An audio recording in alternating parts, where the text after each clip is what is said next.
I am María García de Ferreri. Spreading the life and religious work of Mother María de San Jose, who lived in a Venezuela full of political and social conflicts, is a necessity because it is to promote the spirit of belonging of the people of the Aragua state and of all Venezuelans.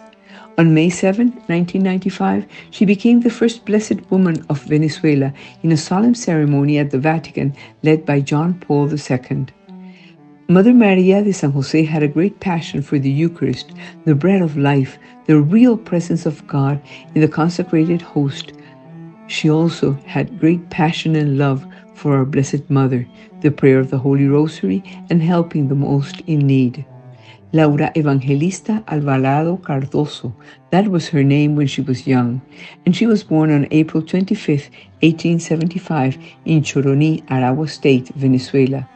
Since she was little, she decided to give herself body and soul to Jesus Christ. They called her the Girl of Christ because she wore a large crucifix as a necklace. At 13 years old, she took a private vow of virginity, thus began her path to holiness.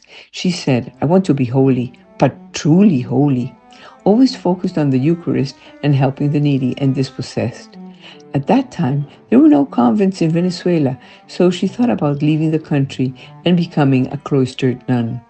As a result of a plague, Father Lopez Aveledo, together with Laura and some friends, founded the San Jose Hospital to care for the enormous number of sick people in the area. This was the first hospital in Maracay. Let us remember that at the beginning of the 20th century, there were no hospital services in Venezuela, but rather rural medicine and dispensaries. The country was governed by General Antonio Guzman Blanco, who openly persecuted the Catholic Church, closed a temple, and arbitrarily stripped it from its properties. In 1901, the Augustinian Recollects of the Heart of Jesus were born, founded by Laura Evangelista, who adopted the name of María de San Jose.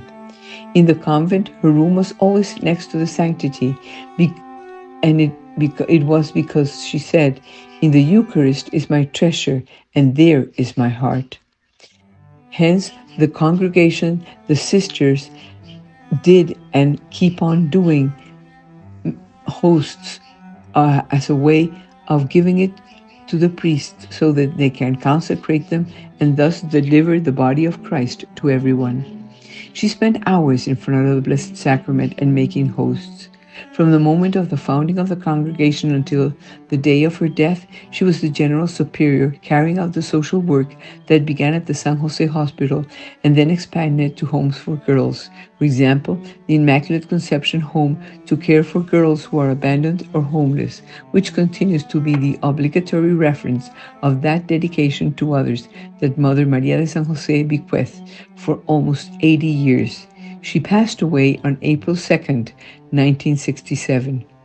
The phrase that summarizes part of her life and work is, "The discarded of everyone, those that no one wants to receive, are ours." She lived with great human sensitivity the command of Jesus in the Gospel, "Love one another."